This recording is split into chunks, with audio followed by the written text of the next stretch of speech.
तर मंडळी स्वागत आहे तुमचं पुन्हा एकदा बिग बॉसच्या घरातील एका नवीन अपडेटसोबत. तर मित्रांनो घरामध्ये एक प्रोमो रिलीज झाला आहे आत्ता.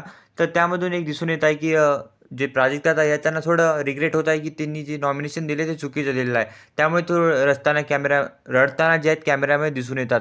त्याच गोष्टीवर ते रिॲक्ट करत अनुश्री आणि तन्वी बोलताना दिसतात की ते जे आता आहे ओव्हर ॲक्टिंग करत आहे आणि ते जे प्रजा आहे आपली त्याकडून जे आहे सिंपती घेण्याचं ट्राय करत आहेत. ती एक सिंपती कार्ड खेळण्याचं ट्राय करत आहेत. त्यांना एकदम क्युटी सिंगर बनून राहावंसं वाटते. या गोष्टीवर थोड्या वेळासाठी अनुश्री पण ॲक्सेप्ट करते, पण नंतर बोलते, "प्रजा हे खूपच जास्त हुशार आहेत. त्यांना ऑडियन्सला सगळं माहीत असते काय ॲक्टिंग आहे, काय काय नाही आहे. त्यामुळे चिल राहणं इम्पॉर्टंट आहे."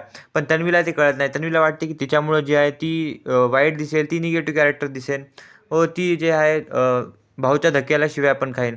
पण तसं नाही आहे मित्रांनो, कारण की प्रजेला आणि की ऑडियन्सला सगळं माहिती आहे की कोण ॲक्टिंग करते आणि कोण रिअल राहते. तर तुमचं यावर काय राय आहे? जे प्रोजेक्ट ते कॅमेरामध्ये रडत आहेत, ते ॲक्टिंग आहे का रिॲलिटी? तुमची राय कमेंट करून नक्की सांगा. आणि व्हिडिओ आवडला असेल व्हिडिओ लाईक आणि चॅनलला सबस्क्राईब नक्की करा. अशा अपडेटसाठी भेटूया लवकरच पुढच्या अपडेटमध्ये. तोपर्यंतसाठी बाय.